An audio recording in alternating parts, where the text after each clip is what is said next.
บัดนี้ข ได้ ณะ เวลา นี้หลวงพ่อธรรมจะได้ไปจุดธูปเทียนบูชาพระรัตนตรัย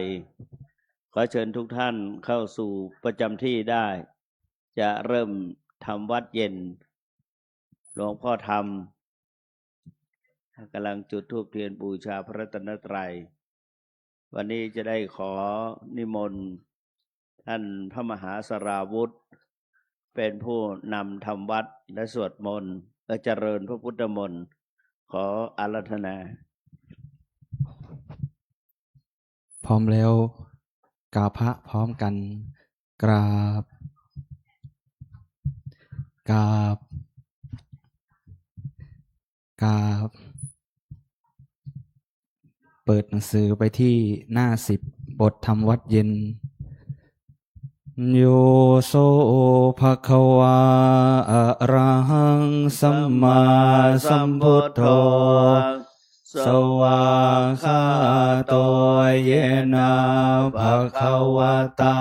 ธัมโมสุปฏิปันโนยัสสะภะคะวะโตสาวกสังโฆธัมมายังภะคะวันตังสัทธัมมังสัสสังฆังอิเมหิสการเรหิยทารังอารปิเตหิอภิปุชยามะสาธุโนพันเตภคะวาสุจิระปรินิพพุตโตปิปัจฉิมาชนะตานุกัมปมานาสาอิเมสการเรทุขตาปันนาการะภูเตปฏิคันหาโตอัมหังกังเทครตังหิตายาสุขายาอะระหังสัมมาสัมพุทโธภคะวาพุทธังภคะวันตังอภิวาเทมิสวากขาโตภคะวะตาธัมโมธัมมังนามัสสามิสุปฏิปันโนภะคะวะโตสาวกสังโฆสังฆังนะมามิหันธรรมยังพุทธสาภะคะวะโตบุพภาคณมการันเจวะพุทธานุสตินะยัญจะกะโรมาเซนะโมตัสสะภะคะวะโตอะระหะโตสัมมาสัมพุทธัสสะนะโมตัสสะภะคะวะโตอะระหะโตสัมมาสัมพุทธัสสะนะโมตัสสะภะคะวะโตสัมมาสัมพุทธัสสะตังโฆปันนาภะคะวันตังเอวังกัลยาโนกิตติสัทโธอะภูคโตเอเตปิโสภะคะวะอะระหังสัมมาสัมพุทโธเวชชาจารณะสัมปันโนสุขโตโลกวิทูอนุตตโรปุริสธรรมสา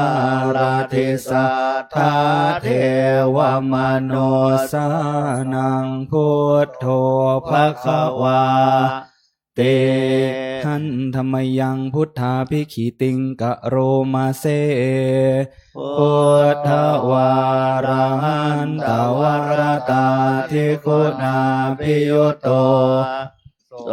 ดาวิยานการุณาหิสัมมาคตโต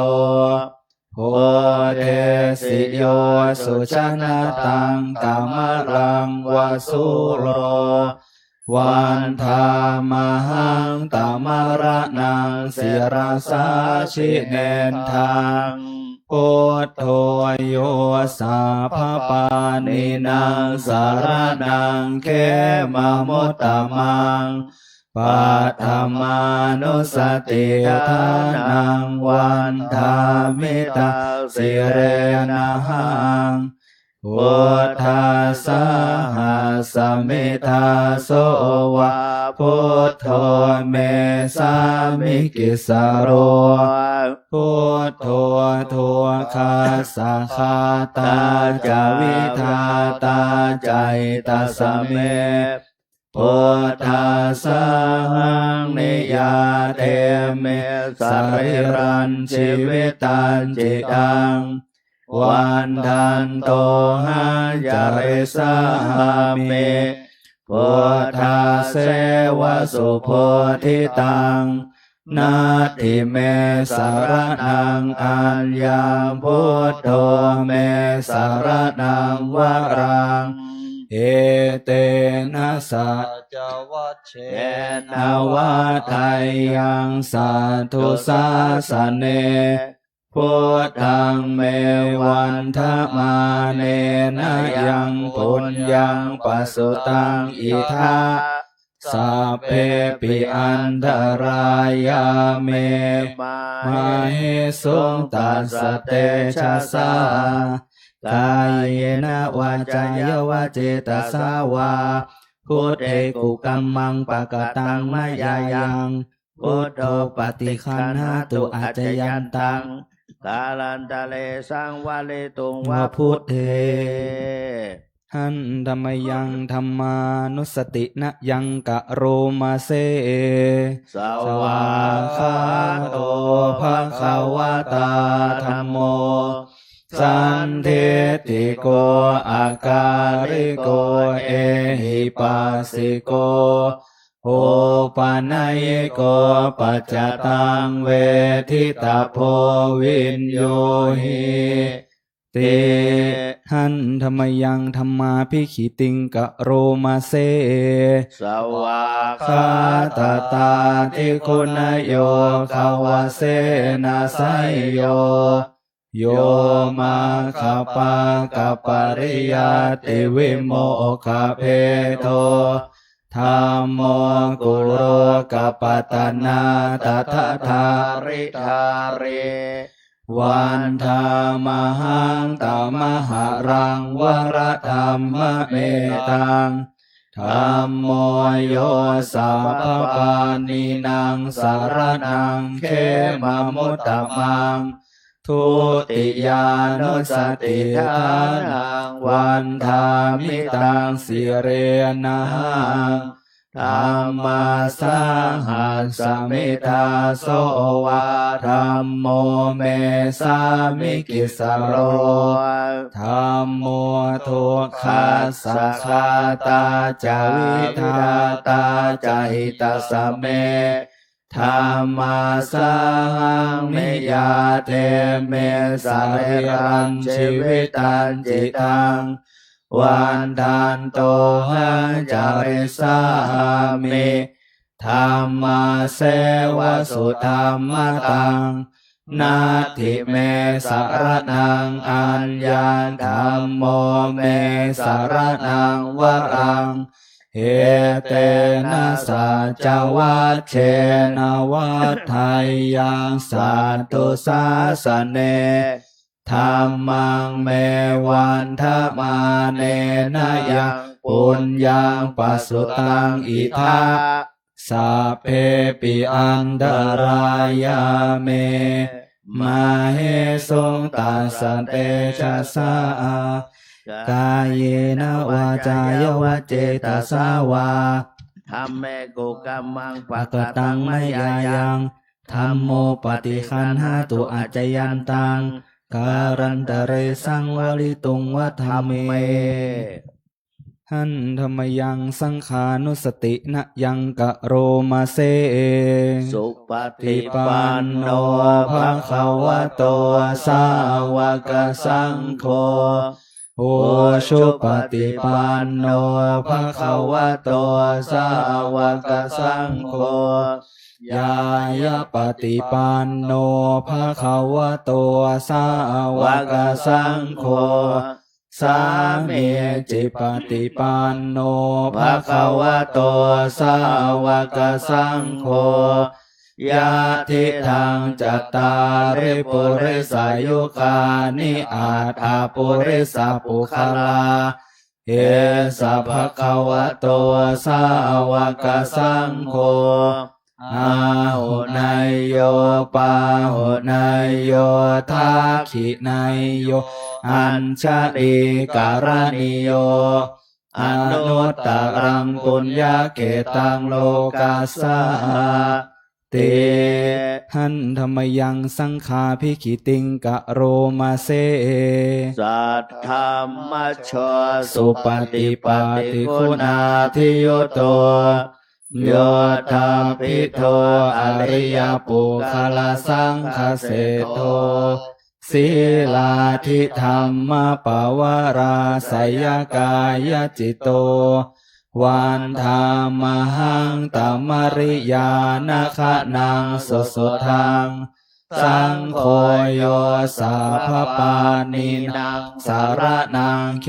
มมุตตมังตติยานุสติทานังวันธามิตังสิเรนะสังฆาสหัสเมธาโสวะสังโฆเม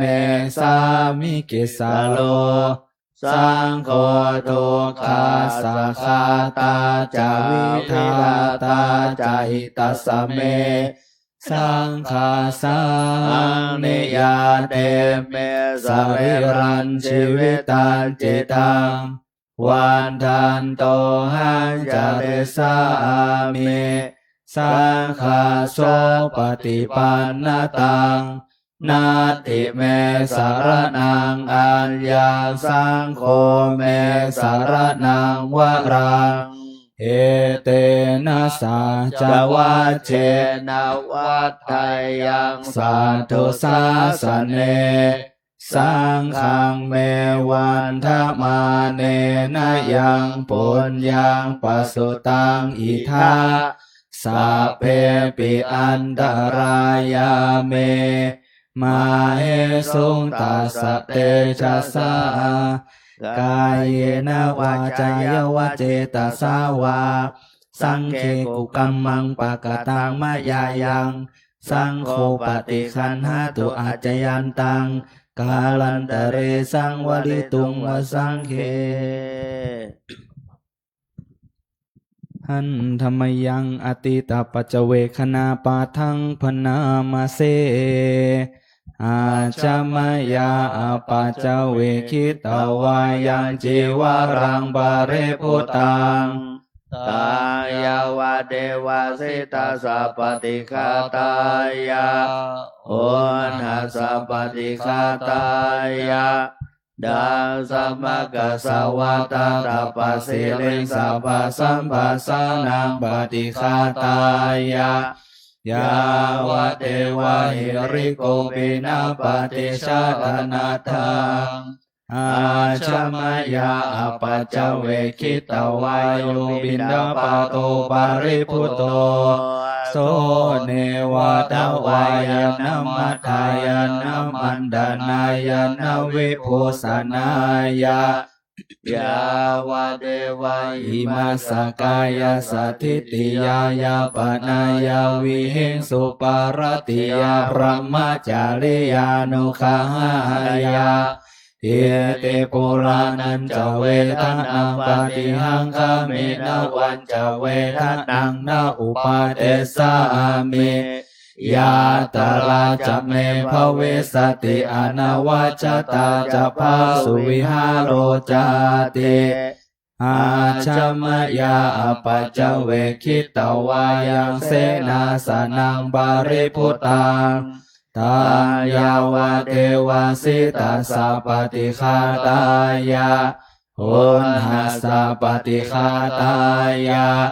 ดังสัมมากัสสวะตาตาปัสสิเลสัพพะสัมปัสสานังปฏิคาตายา ยาวะเทวะอุตุปาริสยาวิโนทนัมปฏิสัลลานารมัตถัง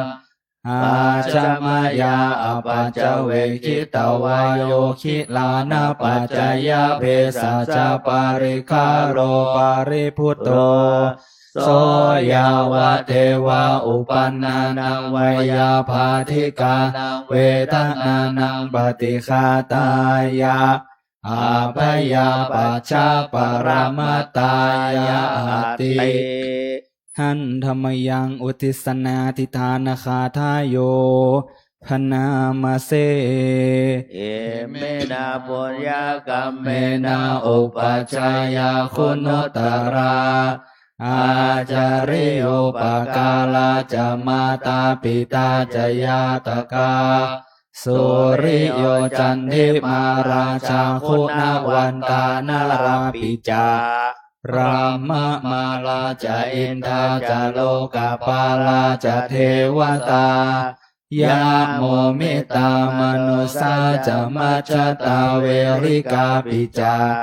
สัพเพสัตตาสุขิโหนตุปุญญานิปกตานิเม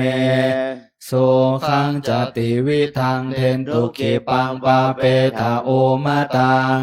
อิมินาปุญญกรรมเมนาอิมินาอุติเสนาจา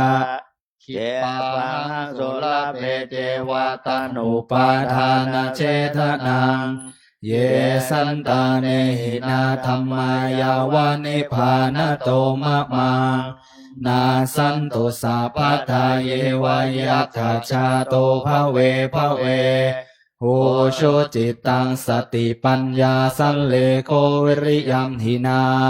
มาลาลพันตุโนกาสังการตุนจะวิริเยสุเมพุทธาทิปาวะโรนาโทธัมโมนาโทวารุตตโมนาโตปัจเจกพุทโธจะสังโฆนาโทตัตโรมะมังเตโสตมานุภาเวนะมาโรกาสังลพันตุมาหันธรรมยังสรพันเยนะพุทธมังคลาคาทายโยพนามาเสสัมพุทโธทิปะทังเสโทเนเสโนเจวามาชิเมโกนดันโยปุภาภาเคจาอาคานายเยจากาสัมโบสารีปุตโตจะทาคิเนหารติเยอุปาลิจาปัจฉิเมปิจาอานันโทพายาเพจะขาวัมปติโมคันลาโน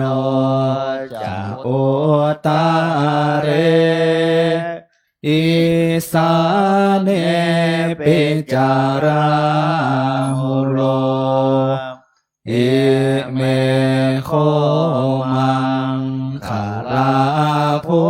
ทธาสัพเพอิทาปฏิติตาวันทิตาเตจะอัมเหหิสักการะหิจะปุ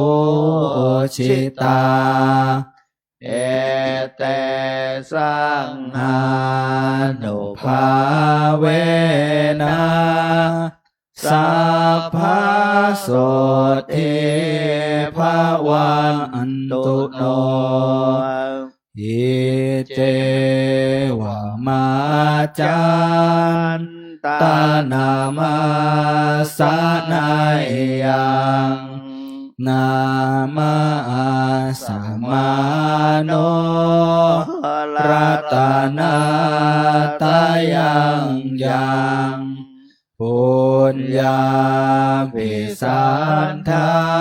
งเวปุรังอาราทังตาสานุภาเวนะหะตันตรายโยหันธรรมยังทัสสะธรรมสุตังพนามาเสเววันนิยามหิอาชูปะคะโตบัดนี้เรามีเพศต่างจากคฤหัสถ์แล้วกิริยาอาการใดๆอันบรรพชิตควรประพฤติเราต้องทำกิริยาอาการนั้นๆปรปฏิภัทธาเมชีวิกาความเลี้ยงชีพของเราเนื่องด้วยผู้อื่นเราควรทำตัวให้เขาเลี้ยงง่ายอัญโยเมอากาโปการณิโยอาการกายวาจาอย่างอื่นที่เราจะต้องทำให้ดีกว่านี้ยังมีอยู่อีกไม่ใช่แต่เพียงเท่านี้กาจิโนโคเมอัตตาศีลโตอุปวัฏติตัวของเราเองติเตียนตัวเราเองโดยศีลได้หรือไม่กาจิโนโคมังอนุวินจาวินโยสัพพมจาริศีลโตนะอุปวัฏทันเต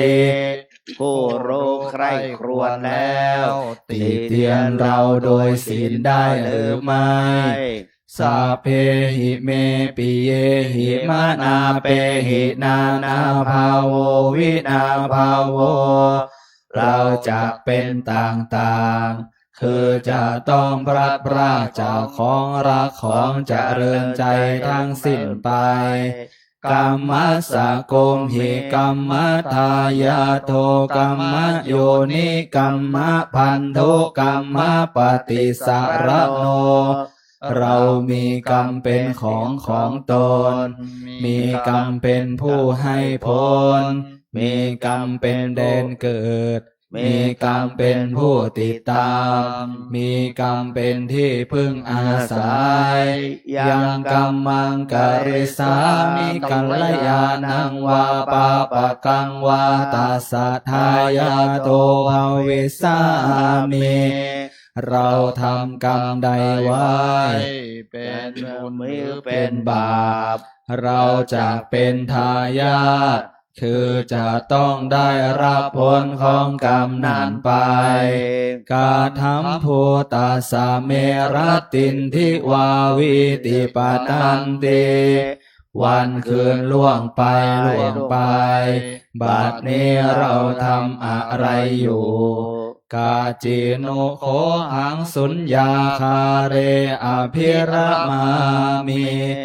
เรายินดีในเสนาสนะอันสงัดหรือไม่อาทิโนโคเมอุตาริมนุสสะธรรมาอะละมริยญาณทัสสนาวิเศโสอธิคโตคุณวิเศษของเรามีอยู่หรือไม่โสหังปาชิเมกาเลสัพพมจาริปุถโธนะมังกุภวิสามิที่จะทำให้เราไม่เก้อเขินในเวลาเพื่อนบรรพชิตถามภายหลังอิเมโคทัสสะธัมมาทำ10 ประการนี้แลปาภชิเตนะอันบรรพชิตอาภินหังปัจเจเวคิตภาควรพิจารณาเนืองเถิด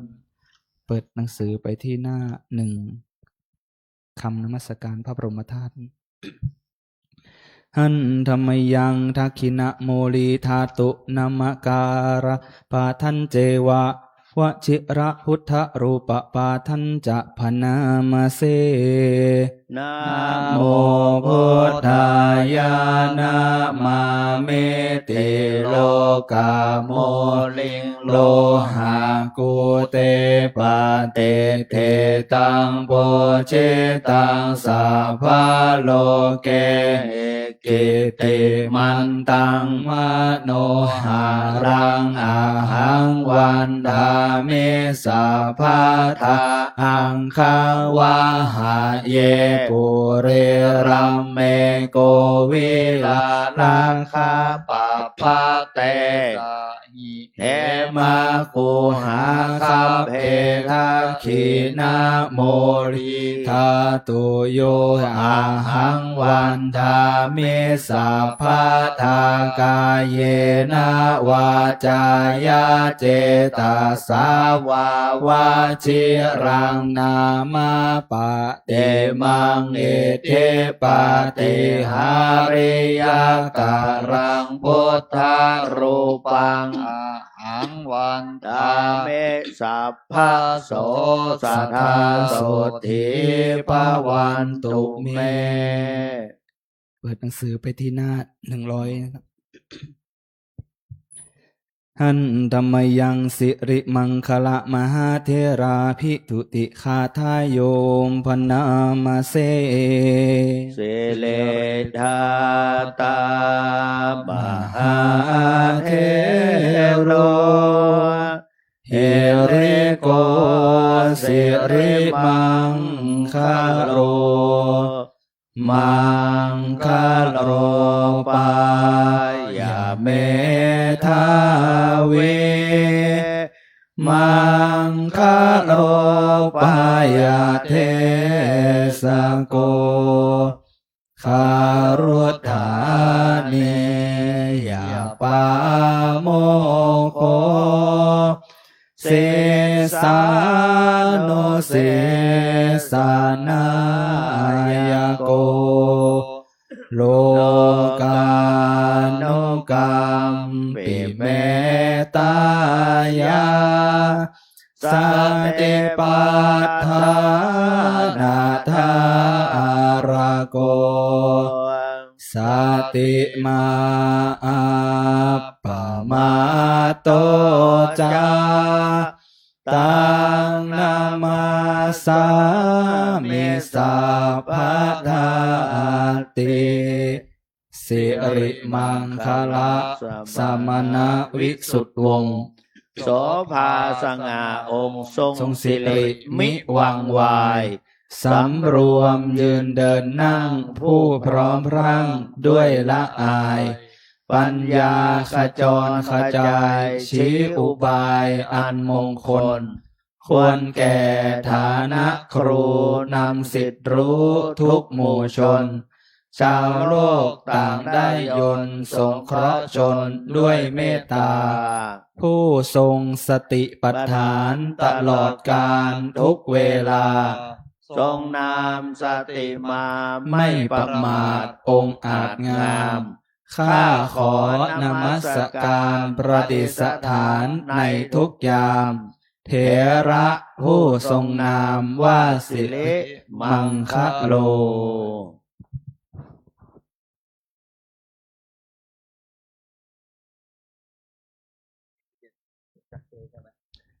วันนี้เราจะได้สวดสาธยายอนัตตลักขณสูตรเปิดหนังสือไปที่หน้า47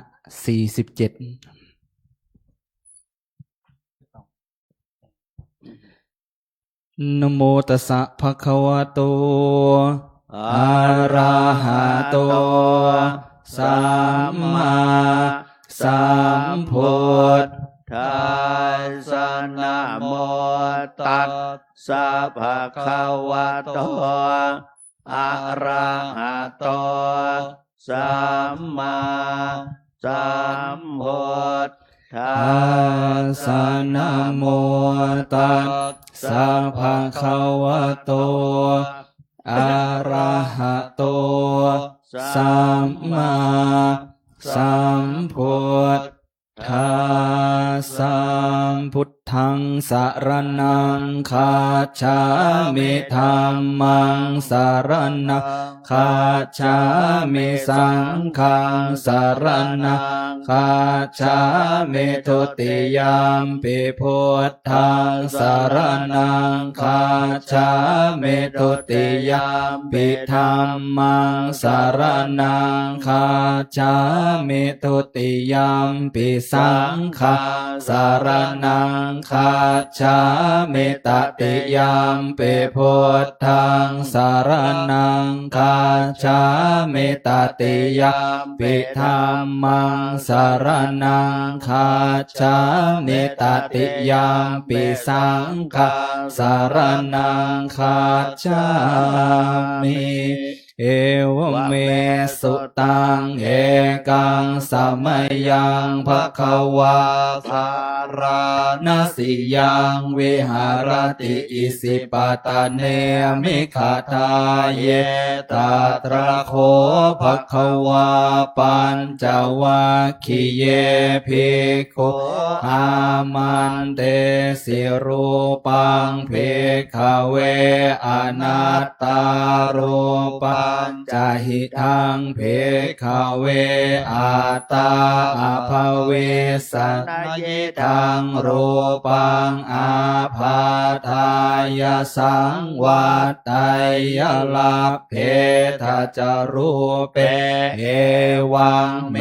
รูปังโหตุเอวังเมรูปังมาอโห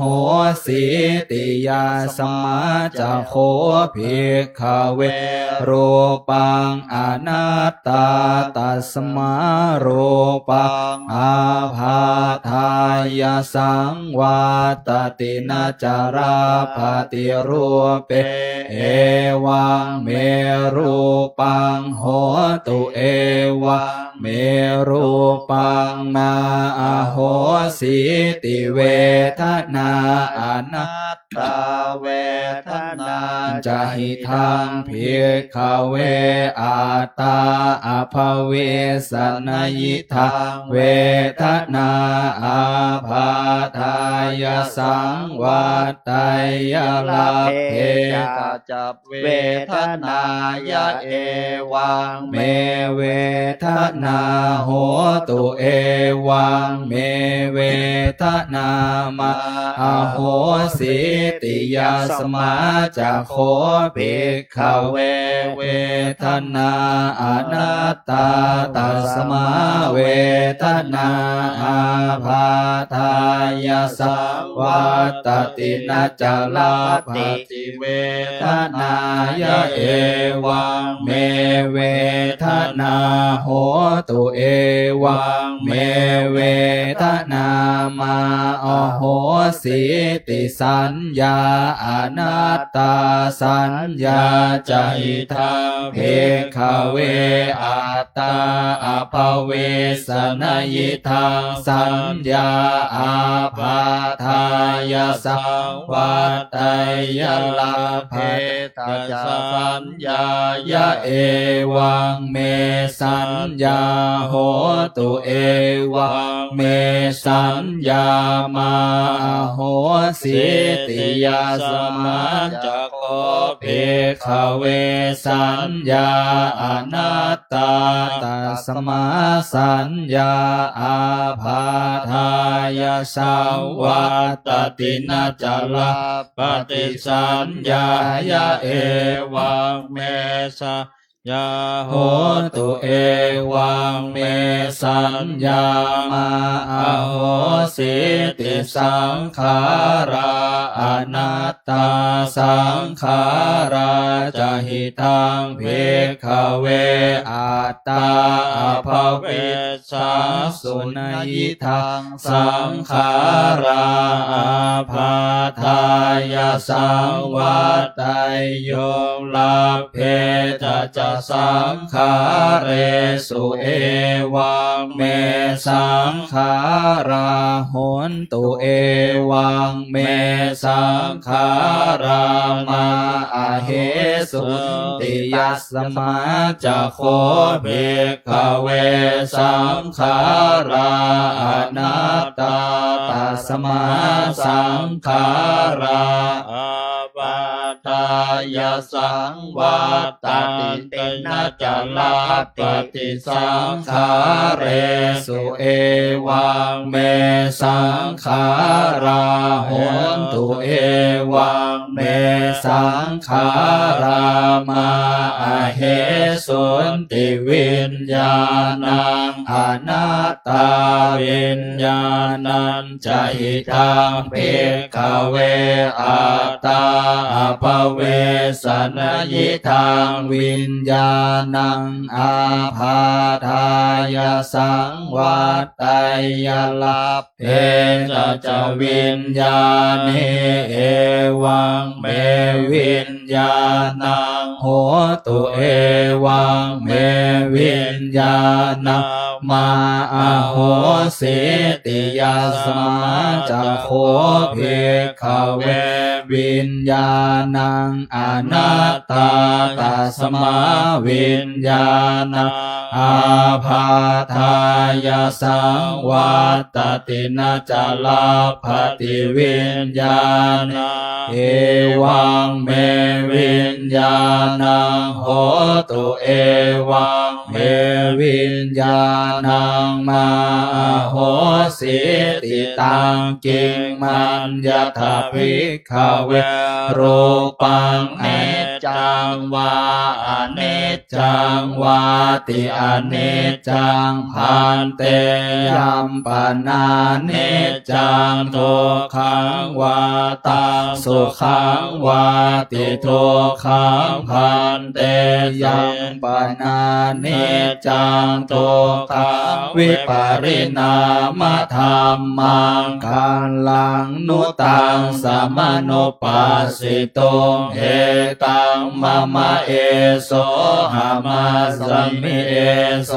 เมอัตตาติโนเหตังปันเต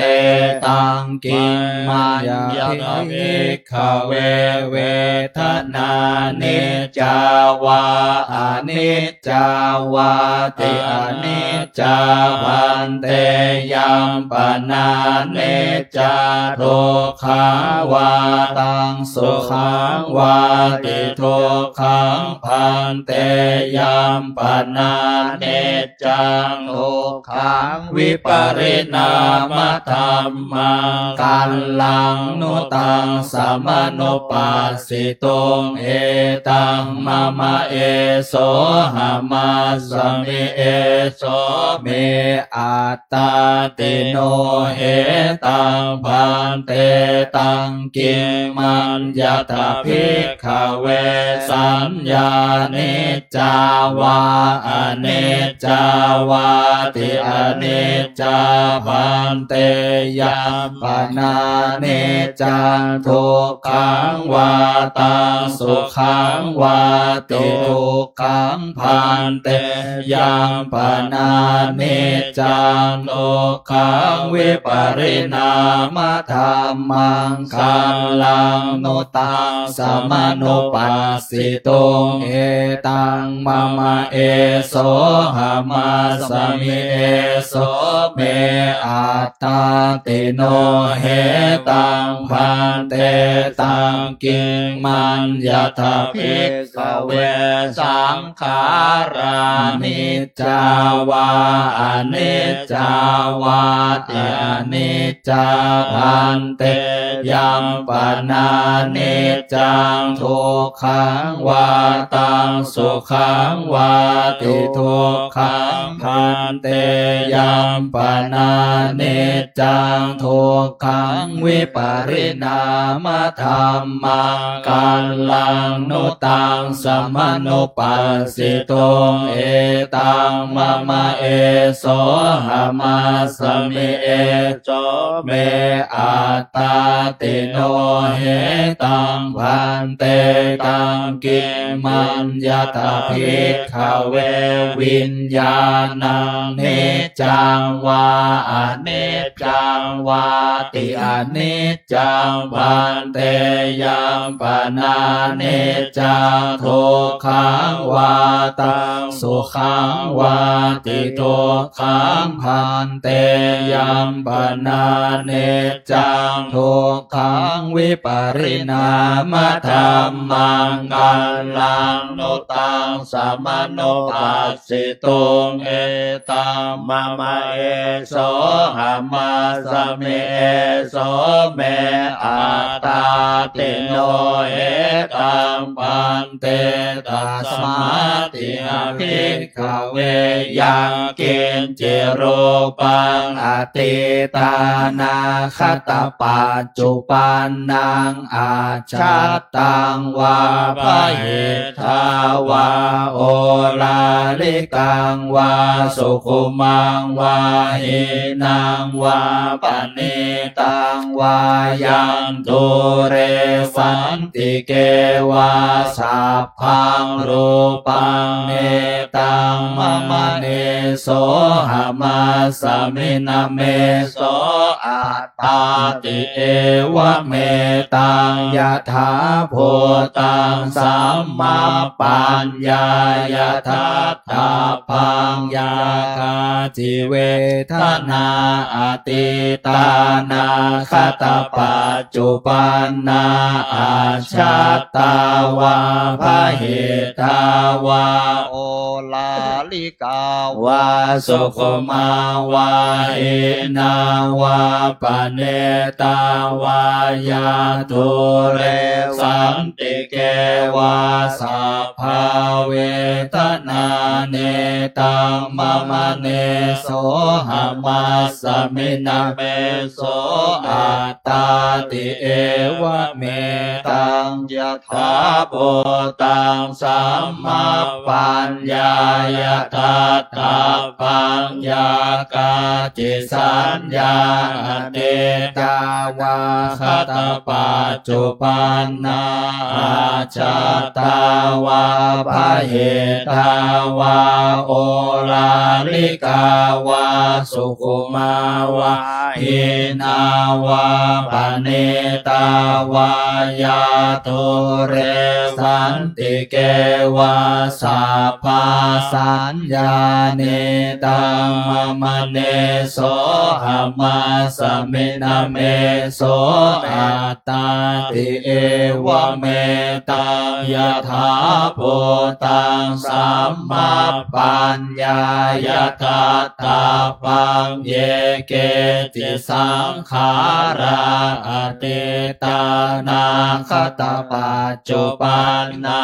อาชัตตาวาภหิตาวาโอลาลิกาวาสุขุมาวาหินาวาปเนตาวายทุเรสันติเกวาสัพเพสังขาราเนตังมะมะเนโสหามาสมินาเมโสอัตตาติเอวะเมตังยะถาโพตังสัมมาปัญญายะทัตถาปัญญากินจิวิญญาณังอติตานาคตปัจจุปันนังอาชัตตังวาภหิทาวาโอลาลิกังวาสุขุมังวาหินังวาปเนตังวายังทุเรสันติเกวาสัพพังวิญญาณังเนตังมะมะเนโสหามาสมินาเมโสอัตตาติเอวะเมตังยะ ถาภูตังสัมมาปัญญายตาตาปังเอวังปัสสังเภคเวสุตวาอริยสาวกรูปัสสเมนจะเนเพนทติเวทนายะเป็นเนเพนทติสัญญายะเป็นเนเพนทติสังขารสุเป็นเนเพนทติเวนญาณัสสเมงเป็นเนเพนทติเนเพนทังชาติวิราคาวิโมจจติวิโมตตัสสเมงวิโมตตเมติยานังโมติขีนาชาติวุสิตังพรหมจริยังกตังกรณียังนาปรังอิทธาตายาติปัชานาติติธรรมโวจะภควาอาตมนาปัญจวัคคียาภิกขุภควโตภาสิตังอภินันโทอิมาสเมนจะปนวัยยากรณัสสเมงปัญญมาเนปัญจวัคคียานาภิกขุนังอนุปาทายาอาสเวหิจิตตานิวิมุตติสุติภวตุสัพพมังคลังราคันตุสัพพเทวตาสัพพพุทธานุภาเวนัสสตาโสทิภวันตุเตภวตุสัพพมังคลังราคันตุสัพพเทวตาสัพพธรรมานุภาเวนัสสตาโสทิภวันตุเตภวตุสัพพมังคลังราคันตุสัพพเทวตาสัพพสังฆานุภาเวนัสสตาโสทิภวันตุเตกราบพระพุทธ3 ครั้ง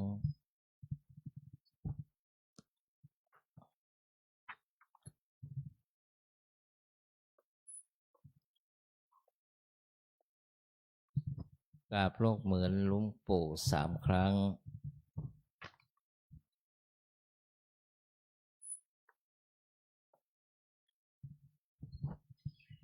กราบพระเดชพระคุณหลวงพ่อ3 ครั้ง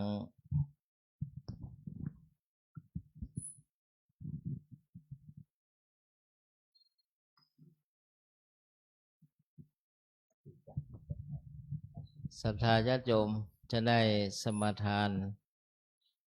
เบญจศีลเป็นส่วนน้อยอัฏฐศีลหรือบทสวดศีลเป็นส่วนใหญ่เชิญคณะพ่อเลิศ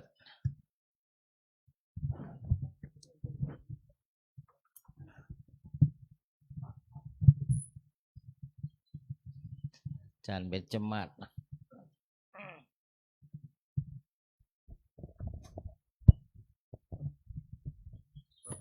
เชิญทุกท่านประนมมือ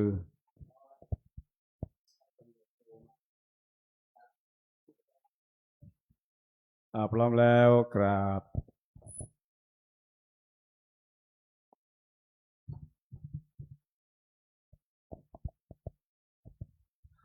อิมินาสการเรนะตังพุทธังอภิปูชยามาอิมินาสการเรนะตังธัมมังอภิปูชยามาอิมินาสการเรนะ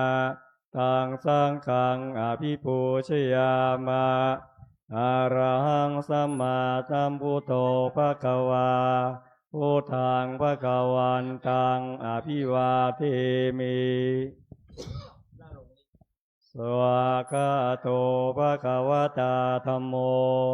ธัมมังนามัสสามิ สุปฏิปันโนภะคะวะโตวะกะสังโฆสังฆังนามามิมายังพันเตติสารเนนะสหะอัฏฐศีลานิยาจามะทุติยัมปิมายังพันเตติสารเนนะสหะอัฏฐศีลานิยาจามะตาติยัมปิมายังพันเต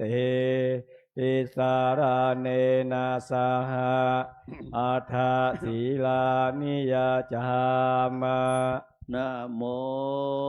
ตัสสะภะคะวะโตอะระหะโตสัมมาสัมพุทธัสสะนะโมตัสสะภะคะวะโตอะระหะโตสัมมาสัมพุทธัสสะนะโมตัสสะภะคะวะโตอะระหะโตสัมมาสัมพุทธัสสะนะโมตัสสะภะคะวะโตอะระหะโตสัมมาสัมพุทธัสสะนะโมตัสสะภะคะวะโตอะโตสัมมาสัมพุทธัสสะนะโมตัสสะภะคะวะโตอะระหะโตสัมมาสัมพุทธัสสะพุทธังสรณังคัจฉามิ พุทธังสรณังคัจฉามิ ธัมมังสรณังคัจฉามิ ธัมมังสรณังคัจฉามิ สังฆังสรณังคัจฉามิ สังฆังสรณังคัจฉามิ ทุติยัมปิพุทธังสรณังคัจฉามิ ทุติยัมปิพุทธังสรณังคัจฉา ทุ มิ ติยัมปิธัมมังสรณังคัจฉามิ ทุติยัมปิธัมมังสรณังคัจฉามิ ทุติยัมปิสังฆังสรณังคัจฉามิ ทุติยัมปิสังฆังสรณังคัจฉามิ ตติยัมปิพุทธังสรณังคัจฉามิ ตาติยัมปิพุทธังสรณังคัจฉามิ ตติยัมปิธัมมังสรณังคัจฉามิ ตาติยัมปิธัมมังสรณังคัจฉามิ ตติยัมปิสังฆังสรณังคัจฉามิ ตาติยัมปิสังฆังสรณังคัจฉามิ ติสรณะขมนังนิธิตัง นามพันเต ปานาติปาตาเวระมณีเสขาปะตังสมาธิยามิ ปานาติปาตาเวระมณีสิกขาปะทังสมาธิยามิ อาตินนาตานาเวระมณีเสขาปะตังสมาธิยามิ อาทินนาทานาเวระมณีสิกขาปะทังสมาธิยามิ กาเมสุมิจฉาจาราเวระมณีเสขาปะตังสมาธิยามิ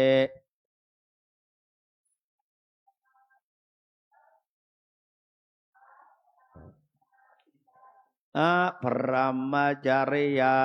เวระมณีเสขาปะตังสมาธิยามิ อาพรหมจาริยา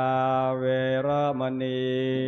สิกขาปะทังสมาธิยามิ มุสาวาตาเวระมณีเสขาปะตังสมาธิยามิ โมสาวาตาเวระมณีสิกขาปะทังสมาธิยามิ โสราเมรายามาชาปามาตาฐานะ เวระมณีเสขาปะตังสมาธิยาเม สุราเมรยะมัชฌะปมาทัฏฐานาเวระมณีสิกขาปะทังสมาธิยามิ วิกาลโภชนาเวระมณีเสขาปะตังสมาธิยาเม วิกาลโภชนาเวระมณีสิกขาปะทังสมาธิยามิ นาจักขิตวาทิตวิโสกะทัสนามาลาคันทะวิเลปนาทาลนะมันดนะวิโพสนาทานะเวระมณีเสขาปะตังสมาธิยาเม นาจาคีตาวาทิตาวิสุกทัสสนะมาลาคันทะวิเลปนะธารณะมันดานะวิปุสนาฐานาเวระมณีสิกขาปะทังสมาธิยามิ อุจจาสยนามหาสยนาเวระมณีเสขาปะตังสมาธิยาเม อุจจาสยนะมหาสยนาเวระมณีสิกขาปะทังสมาธิยามิ อิมานิอัฏฐสิกขาปะทานิสมาธิยาเม อิมานิอาถาสิกขาปะทานิสมาธิยามิอิมานิอาถาสิกขาปะทานิสมาธิยามิอิมานิอาถาสิกขาปะทานิสมาธิยามิ อิมานิปัญจสิกขาปะทานิจาอัฏฐสิกขาปะทานิสีเลนะสุขติงยันเต สาธุ สีเลนะโภคะสัมปตา สาธุ สีเลนะนิพุติงยันเต สาธุ ตัสมาสีลังวิโสทะเย อามาพันเตกราบ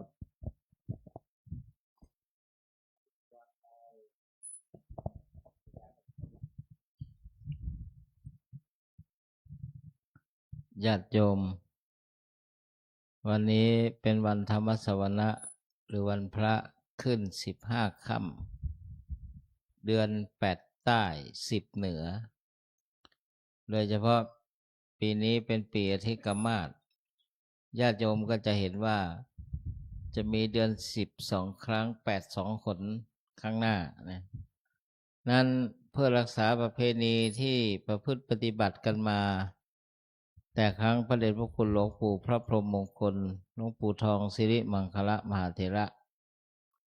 แม้กระทั่งพระเดชพระคุณหลวงพ่อพระสุวรรณเมธีด็อกเตอร์พ่อเจ้าวาด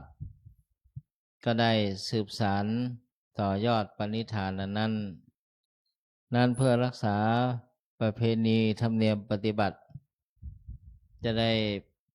เป็นตัวแทนหลวงพ่อได้อาราธนาท่านพระมหานรงค์ฤทธิ์ซึ่งท่านกำลังศึกษาปริญญาธรรม8ใช่ไหมลูกปริญญาธรรม7เพราะฉะนั้นขออาราธนาท่านพระมหานรงค์ฤทธิ์ปริญญาธรรม6 ประโยคกำลังศึกษาปริญญาธรรม7 ประโยคได้กราบองค์พระพุทธรูปเหมือนหลวงปู่แล้วก็ได้เป็นองค์ปฐกให้ธรรมะในค่ำคืนนี้นะมีความรู้สึกว่าท่านมหาได้ไปเรียน7เมื่อกี้ยังสายศีรษะแสดงว่าปีนี้ไม่ปีที่จะถึงนี้พ่อคือปีนี้เรียนปีนี้จะสอบปี70ต้นปีนะ คือบาลีไม่ใช่สอบเรียนปีนี้สอบปีนี้นะโยมเรียนปีนี้สอบปีหน้านะคือข้ามปีนะขอสอบต้นปีจะได้เป็นองค์ปาฐก ในค่ำคืนนี้ขอรัตนา ชื่อเล่นในเบนซ์นะเบนซ์เล็กนะเบนซ์ใหญ่อยู่นู่น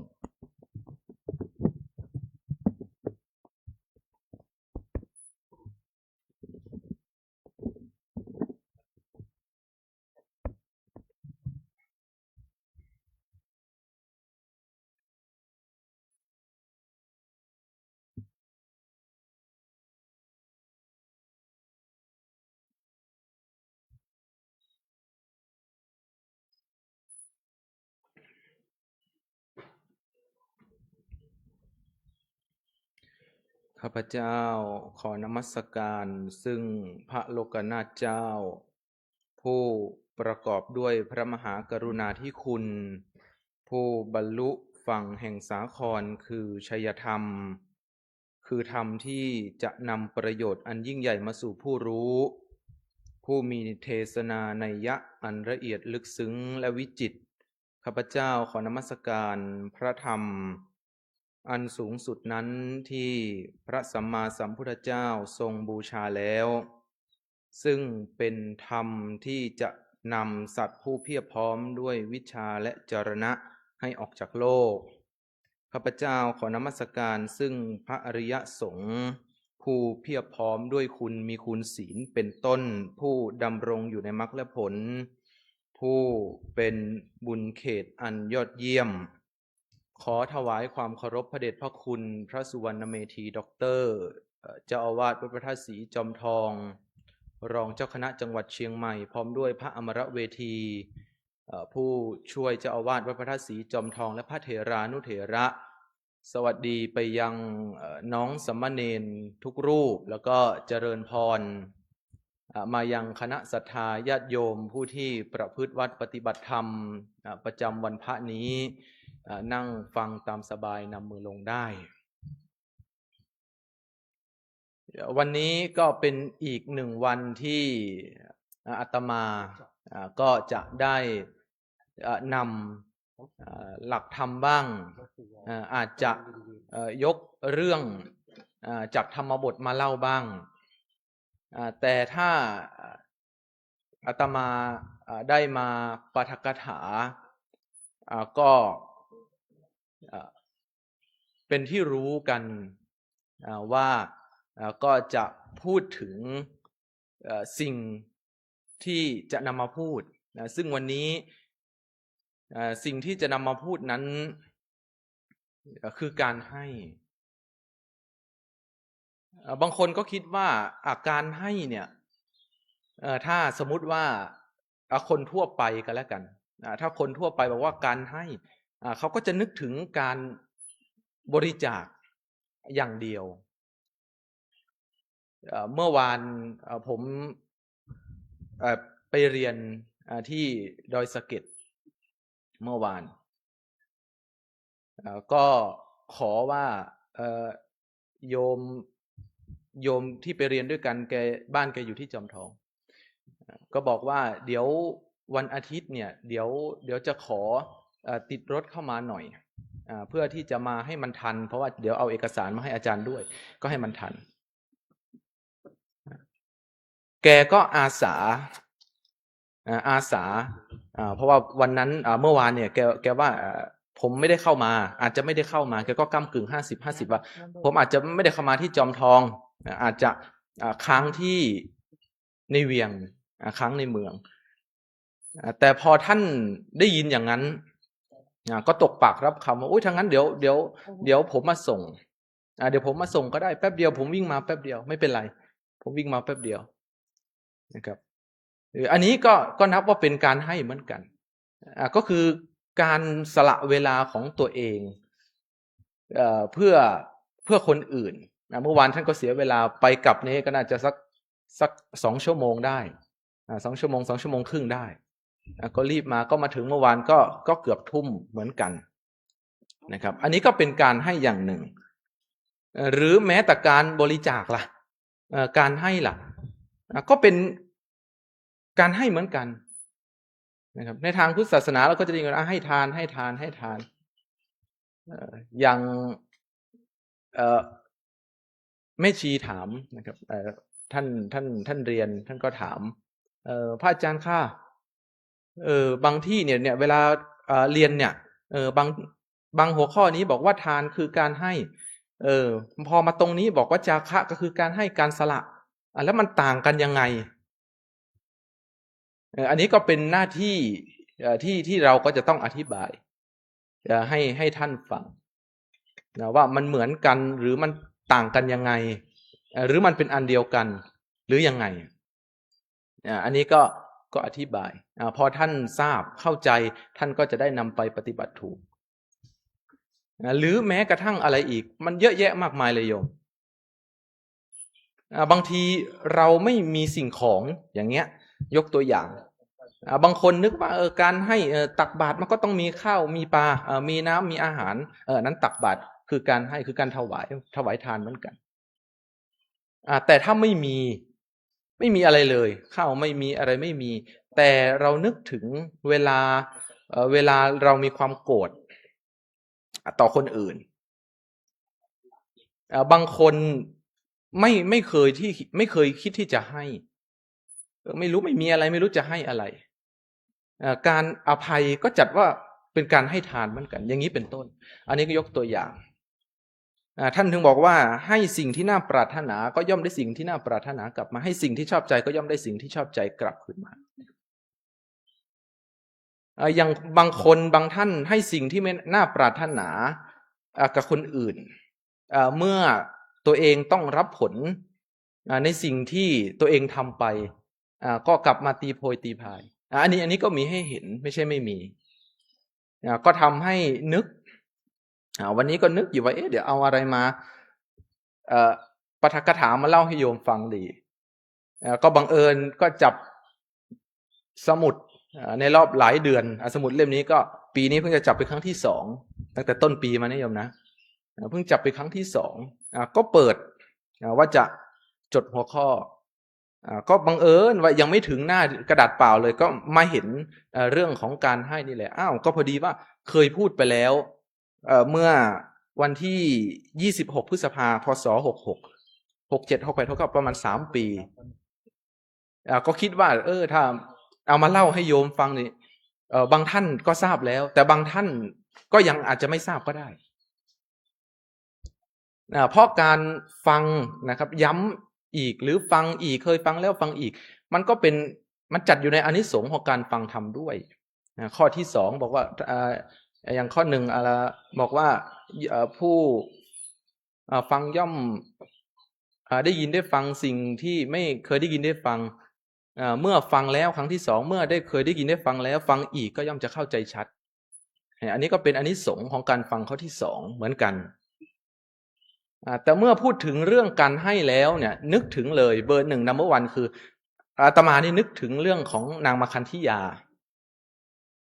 เรื่องมาคันธิยาแต่ว่ายังพอจำได้อยู่อาจจะไม่แม่นนะโยมนะแต่ยังพอจำได้อยู่เพราะนางมาคันธิยาเนี่ยเป็นคนที่ให้สิ่งที่ไม่น่าปรารถนาสุดท้ายก็ได้รับสิ่งที่ไม่น่าปรารถนานี้กลับคืนมาเพราะว่านางมาคันธิยาเนี่ยเหมือนว่าเหมือนไปเผาถ้าพูดก็เผาบ้านนะเผาบ้านของพระนางสมาวดี อันนี้อยู่ในภาคที่2ก็ยังพอจำได้ก็ไปเผาด้วยความโกรธแค้นแต่ถามว่าความโกรธแค้นนั้นมีต่อพระนางสมาวดีตรงๆไหมก็ไม่ใช่ทั้งหมดแต่ด้วยว่าพระนางสมาวดีเนี่ยเป็นผู้ที่มีความศรัทธาเลื่อมใสในพุทธเจ้าแต่พระพุทธเจ้าของเรานี้ก็เป็นที่เครียดแค้นของพระนางมาคันธิยาเหมือนกันถึงขั้นตัดสินใจว่าต้องบอกว่านางมาคันธิยานี้อยู่ในวรรณพราหมณ์เกิดมาในตระกูลพราหมณ์วันหนึ่งไปเจอพระพุทธเจ้าพ่อแม่ก็จะขอมาแต่งงาน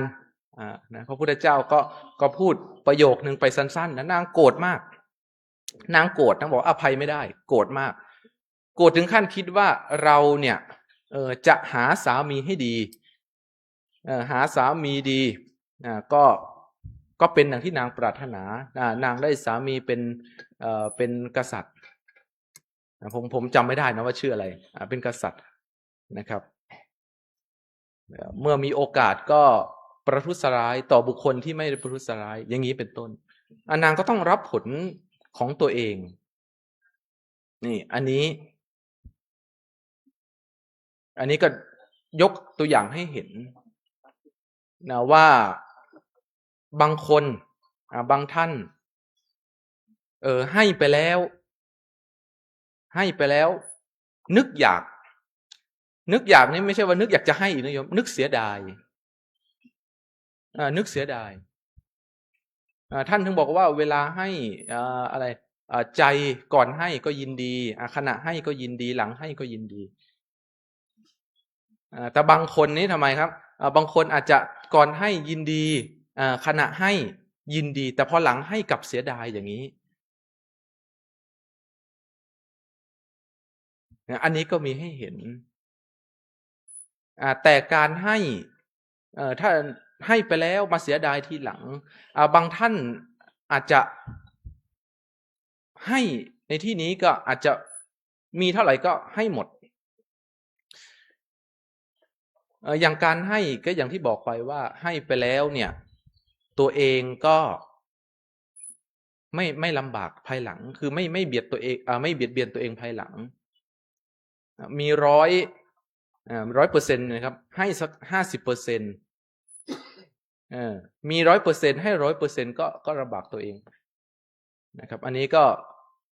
ก็ไม่ถูกนะครับเพราะฉะนั้นสิ่งที่ยกตัวอย่างมาหรือแม้กระทั่งอย่างเช่นอะไรยิ้มเวลาเจอหน้ากันคนเราเจอหน้ากันครั้งแรกนะครับจะสนิทไม่สนิทนี้อยู่ที่ครั้งแรกเลยบางท่านโอ้ยเจอกันไม่เคยเจอกันเลยนะครับไม่รู้จักด้วยมาจากไหนแต่บังเอิญนะครับวันหนึ่งวันใดมาพบกันนะครับอันนี้ก็เป็นพฤติกรรมของคนอันดับต้นๆนะครับเมื่อเจอบางคนยิ้มครับสวัสดีครับสวัสดีครับเป็นยังไงมาจากที่ไหนอันนี้ก็ถ่ายถามนี่ก็เป็นปกตินะครับแต่บางคนเจอปุ๊บไม่ยิ้มหน้างอคอหักเป็นเขาเรียกว่าเป็นปลาทูแม่กองเป็นปลาทูแม่กองหน้างอคอหักนะครับพอเราเห็นอย่างนั้นเราทำไมครับเราก็จะรู้สึกว่าเขาปิดประตูหรือเปล่าเขาไม่พร้อมที่จะต้อนรับหรือเปล่านะครับแต่คนไทยส่วนใหญ่นะครับสัก 90% นะครับ 90-95% เนี่ยส่วนมากถ้าเจอกันรู้จักกันไม่รู้จักกันนี่ยิ้มไว้ก่อนยิ่งเจอต่างชาตินะบางทีเราไม่ได้ดิยิ้มก่อนนะครับอันดับแรกนะยิ้มก่อนนะครับไม่ใช่ว่าเจอกันก็โอ้โหนะครับคิ้วตกไปแล้วไม่รู้จักใช้คำว่าไม่รู้จักเป็นข้ออ้างนะครับเนี่ยแค่การยิ้มการทักทายการอะไรอย่างนี้มันก็จัดอยู่ในตรงนี้นะครับหรืออย่างเมื่อก่อนพูดถึงเมื่อก่อนนะครับอย่างเมื่อก่อนเนี่ยนะครับมีโยมนะครับมีโยมอยู่ท่านหนึ่งท่านถ้าภาษาปัจจุบันนี้เขาเรียกว่าคนไร้บ้านแกจะมาที่วัดมาทุกเช้าสมัยก่อนบิณฑบาตแล้วก็บิณฑบาตนะครับ7 โมงครึ่งก็ถึงวัดแกก็จะมารอนะครับมารอนะครับเราได้กับข้าวได้อาหารมาเราหลังจากที่เราฉันเสร็จอะไรเสร็จก็ที่เหลือก็เป็นหน้าที่ของคนงานในวัดนะครับแกจะมารอผมก็ดูนะว่าแกมาจากไหนแต่รู้แล้วว่าคนไร้บ้านก็ดูมาแล้วแกไม่กล้ามาครับแกไม่กล้าขึ้นมาขอไม่กล้าขึ้นมาขอไม่อะไรมานะครับจนวันหนึ่งมั้งเหมือนผมจะฉันเสร็จแล้วครับจะเดินลงเหลือของอยู่ถุงหนึ่งผมก็หิ้วไปลองให้ดูนะครับเพราะปกติก็ ที่เหลือมันก็จะเป็นหน้าที่ของคนงานคนงานก็จะขนไปนะครับวันนั้นก็หยิบขึ้นมาถุงลงไปก็ไปให้ครับลงไปก็ไปยื่นให้นะครับแกก็ไหว้ขอบคุณโอ้ขอบคุณครับขอบคุณครับขอบคุณครับนะครับพอวันต่อมานี่อัศจรรย์ใจออกบิณฑบาตตี 5:30แกก็มาแล้วตี 5:30กวาดวัดรอครับกวาดวัดรอก็รอจนเราบิณฑบาตเสร็จนะครับอันนี้ก็เป็นอีกอย่างหนึ่งนะครับว่าเราเคยให้เขายังไงนะครับเขาอาจจะตอบแทนหรือเราก็ไม่ได้หวังให้เขาตอบแทนนะครับแต่ว่าอาจจะเป็นจิตสำนึกของเขาว่านะครับอยู่ในวัดแล้วนะครับขอเข้าวัดกินเข้าวัดอะไรก็ควรที่จะตอบแทนอย่างเงี้ยอันนี้ก็เป็นสิ่งที่ดีนะครับก็เป็นสิ่งที่ดีอันนี้ก็เป็นสิ่งที่น่าปลื้มใจนะครับหรือแม้กระทั่งการบอกนะครับบอกสิ่งที่มันดีมันก็เป็นผลที่ดีแต่ถ้าเราบอกในสิ่งที่ไม่ดีมันก็ไม่ดีหมายความว่าเวลามันกลับคืนมาหาเราเนี่ยครับการบอกการพูดการสอนหรือแม้กระทั่งการเทศญาติโยมก็จะเคยได้ยินการให้ทำย่อมชนะกันให้ทั้งปวงอย่างนี้เป็นต้นอันนี้ก็จัดว่าเป็นการให้ที่ดีที่สุดเลิศที่สุดแล้วนะครับการบอกการให้ทำเป็นธรรมทานบางคนอะไรครับท่านมีทุนทรัพย์นะครับทำหนังสือของครูบาอาจารย์หลายๆท่านออกไปเผยแผ่นะครับเมื่อคนอ่านแล้วพิจารณาด้วยสติแล้วนะครับนำหลักที่ครูบาอาจารย์ท่านสอนบางทีไม่ได้อยู่แล้วครับครูบาอาจารย์ไม่ได้อยู่จะไปนั่งฟังที่วัดท่านก็ไม่อยู่แล้วครับแต่ว่ามีหนังสือท่านเขียนหนังสือลูกศิษย์ลูกหานะครับเอาสิ่งที่ท่านสอนนี่มาเรียบเรียงนะครับมาเรียงปุ๊บทำหนังสือออกแจกอยู่บ้านเราก็ฟังทำได้อยู่บ้านแล้วก็อ่านได้อยู่ที่นาอยู่ที่โรงพยาบาลคนแก่คนเฒ่าที่บ้านก็อ่านครับเนี่ยอันนี้ก็จัดเป็นการให้เหมือนกันนะครับหรืออย่างหลายๆท่านสนับสนุนเข้ามาการศึกษาทั้งพระทั้งเนรบางท่านเนาะท่านมีทุนทรัพย์ก็ให้ทุนการศึกษาเด็กยากจนเด็กยากจนเรียนดีแต่ยากจนสมัยก่อนนี้ยังมีที่โรงเรียนผมนี่ยังมีนะครับเนี่ยก็ให้อันนี้ก็เมื่อให้ไปแล้วเราก็สามารถที่จะรู้ผลอาจจะไม่ใช่ว่าให้ปุ๊บรู้เลยก็ไม่ใช่หมายความว่ามันก็จะค่อยเบ่งบานของมันนะครับเพราะการศึกษามันต้องใช้เวลานะครับแต่เมื่อออกดอกมาคาใดก็ย่อมงามเสมออันนี้เป็นต้นนะครับอย่างบางท่านนะครับที่ว่านำหลานมาเลี้ยงนะครับพ่อแม่เขาไม่อยู่ก็นำมาเลี้ยงมาดูแลมาส่งเสริมไปในทางที่ดีนะครับคนก็เด็กก็เป็นคนดีได้นะครับเหมือนลูกนกแขกเต้านะครับเกิดจากรังเดียวกันแต่โดยถูกเลี้ยงถูกสั่งสอนไม่เหมือนกันก็เป็นคนละอย่างพูดถึงเรื่องนกแขกเต้าก็จะไปเรื่องนกแขกเต้าต่อแล้วนะครับเกิดจากรังแม่เดียวกันนะครับพอพายุฝนตกพัดไข่ใบหนึ่งไปตกที่อาสมฤาษีไข่ใบหนึ่งไปตกที่ซ่องโจรพอไข่ฟักออกมาฤาษีก็สอนครับฤาษีก็สอนนะครับก็สอนอัดสอนทำฝั่งโจรก็สอนเรื่องดาบเรื่องสงครามเรื่องตีรันฟันแทงอะไรก็ว่าไปนะครับมันก็ทำให้เห็นว่าต่อให้มาจากที่เดียวกันแต่ว่าถ้าถูกเลี้ยงดูหรือแม้กระทั่งการเรียนการสอนจากสำนักของตัวเนี่ย นะครับมันก็สามารถที่จะเปลี่ยนคนได้แม้กระทั่งนก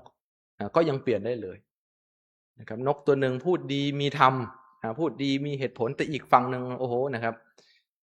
นกติดปีกนะครับเนี่ยอันนี้ก็ยกตัวอย่างให้เห็นนะครับเพราะฉะนั้นก็เหมือนญาติโยมวันนี้ที่มาหลายท่านเห็นเป็นประจำครับอาตมาเมาอะไรก็เห็นตลอดแต่โยมไม่ค่อยได้เห็นก็เห็นตลอดนะครับก็ถึงบอกว่าทุกอย่างมันมีเหตุมีผลของมันนะครับยกตัวอย่างอย่างเช่นอะไรอย่างเช่นคนเวลาท่านจะทำนาเวลาจะทำนามันก็ต้องเตรียมไถเตรียมพืชเตรียมน้ำจะไปทำหน้าแล้งก็ไม่ได้เดี๋ยวไม่มีน้ำอีกก็ต้องเตรียมน้ำทำนาก็ต้องดูฤดูฝนก็ทำนาเตรียมนะครับเตรียมสองก็คือเตรียมพืชเตรียมต้นกล้าจะปลูกข้าวก็เตรียมกล้าจะปลูกข้าวโพดก็เตรียมเม็ดข้าวโพดแล้วก็ที่ขาดไม่ได้สุดท้ายก็คือคนหว่านนะครับคือคนหว่านเมื่อออกดอกออกผลมาก็เป็นที่ประจักษ์เป็นที่ยินดีนะครับก็อยากจะชี้ให้เห็นว่านะครับเหตุและผลเหมือนท่านบอกว่าอะไรผมไปสอนเด็กข้างนอกนะครับอะไรนะไอ้ที่ท่านบอกว่าทำดีได้ดีทำชั่วได้ชั่วปลูกข้าวได้ข้าวพอเราบอกว่าปลูกมะพร้าวได้อะไรลูกปลูกมะพร้าวได้น้ำกะทิครับพระอาจารย์นะปลูกมะพร้าวด้วยน้ำกะทิเราจะบอกว่าไม่ใช่ก็เห็นมีอยู่เราก็บอกแล้วปลูกข้าวโพดได้อะไรลูกปลูกข้าวโพดได้ป๊อปคอร์นค่ะอาจารย์เอาละก็ถูกของเขานะก็ถูกของเขาเหมือนกันนะครับจะบอกว่าไม่ใช่กับข้าวโพดก็ประจักษ์ครับก็มาจากป๊อปคอร์นก็มาจากข้าวโพดอย่างนี้เป็นต้นนะครับแล้วก็เด็กนะครับก็ถามก็หัวเราะไปนะครับเราก็พยายามอยากจะชี้เหตุชี้ผลว่าทำดีได้ดีต้องอย่างนี้นะครับเหมือนเราปลูกข้าวโพดนะลูกเอาเมล็ดปลูกเมล็ดโตเป็นต้นขึ้นมาสุดท้ายเราก็ได้เมล็ดจาก1เมล็ดอาจจะเป็น2ฝัก3ฝักอะไรก็ว่าไปนะครับผลตอบแทนมันก็ได้เยอะ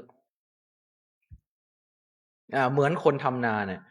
นะครับลงทุนข้าวหว่านไป1กระสอบนะครับแต่พอเก็บเกี่ยวค่าใดก็10กระสอบบ้าง20กระสอบบ้างครับเรื่องการให้ก็เหมือนกันแต่ถามว่าให้แล้วต้องหวังไหมบางคนทำไมครับสาธุ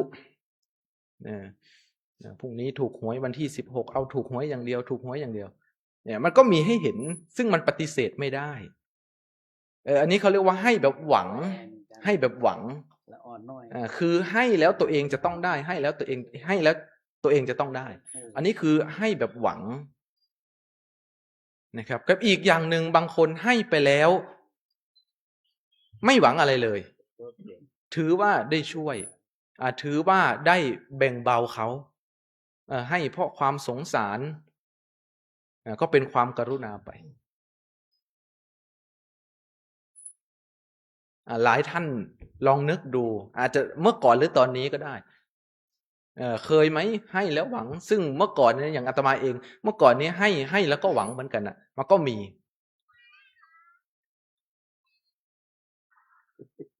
สาธุเนี่ยนะสาธุนี่คำแรกเลยนะขึ้นใจเลย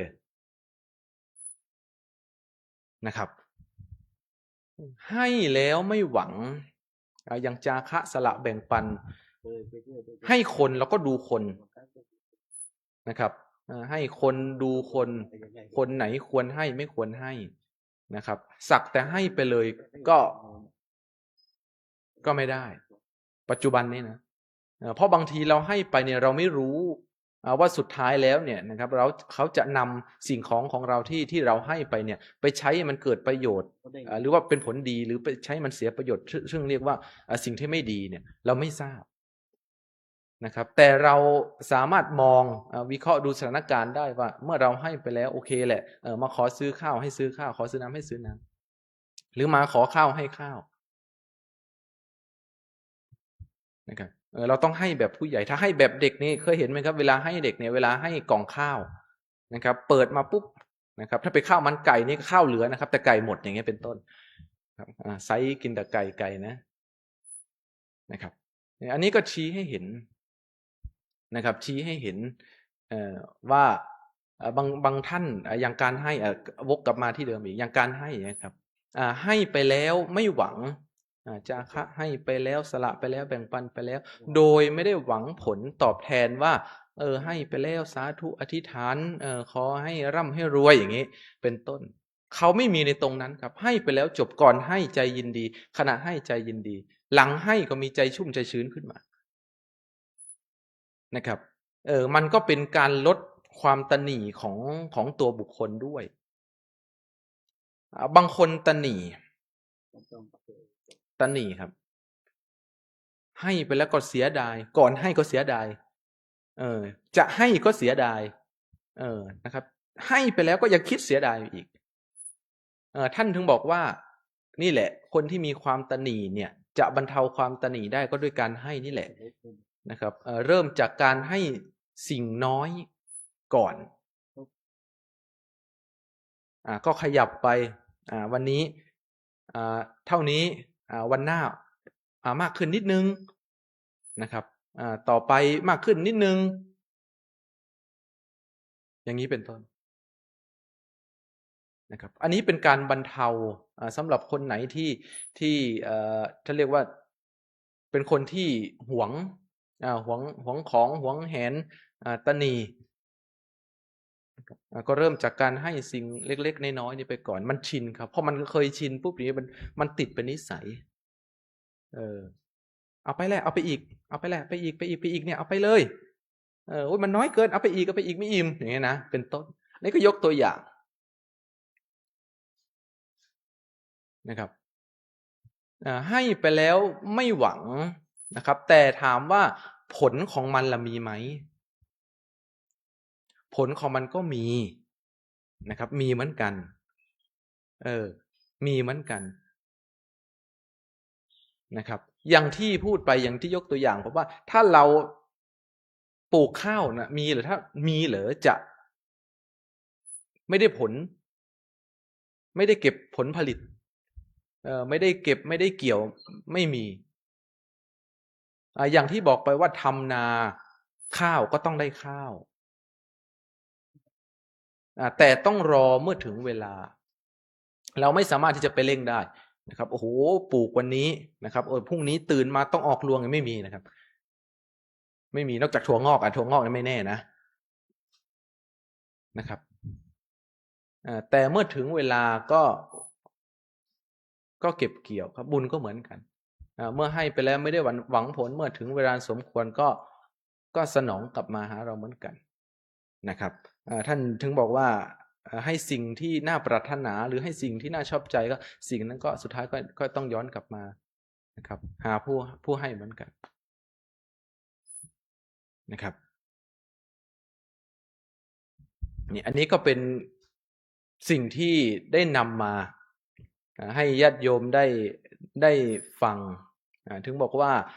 ถ้าเจอกับญาติโยมเมื่อไหร่นี่ก็อาจจะยกเรื่องนั้นบ้างเรื่องนี้บ้างเล็กๆน้อยๆมาเล่าให้ญาติโยมฟังมาปาฐกถามาพบญาติโยมด้วยนะครับบางท่านบอก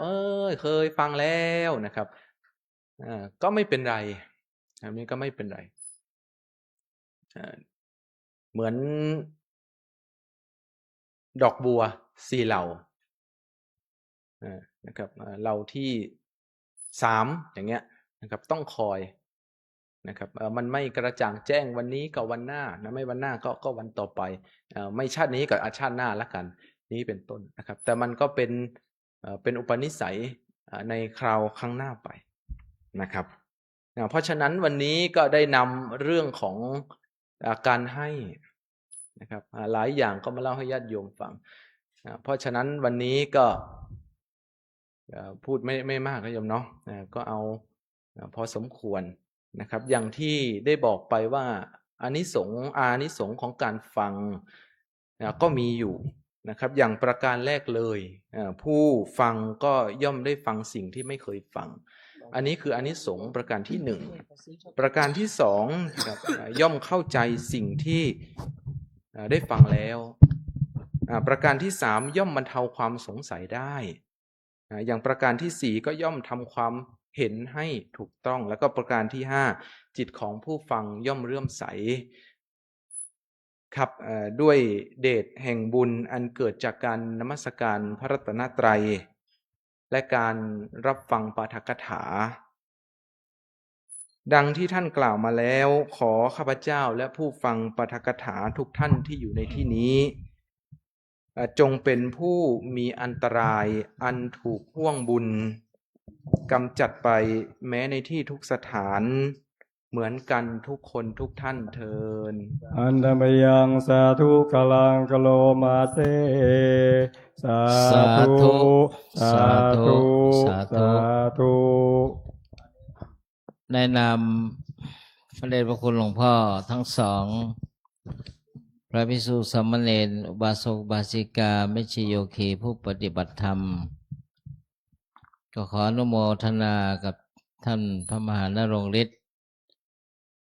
เปลี่ยนธรรม6ประโยคว่าที่ประโยค7ต่อไป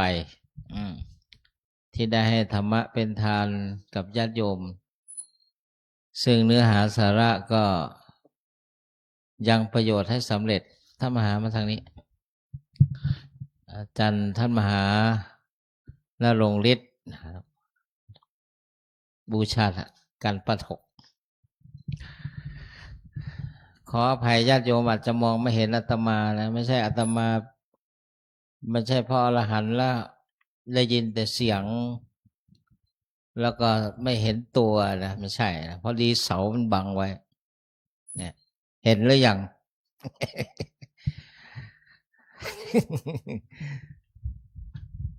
ก็เนื้อหาสาระนั้นก็เป็นที่แจ่มชัดการให้ทานังการให้นะโยมบาลีมาจากทาธาตุลงยุปัจจัยแปลงยุเป็นอนะแล้วปุงสกลิงเป็นทานังจากโคจาคะความเสียสละมาจากจัชธาตุในความเสียสละ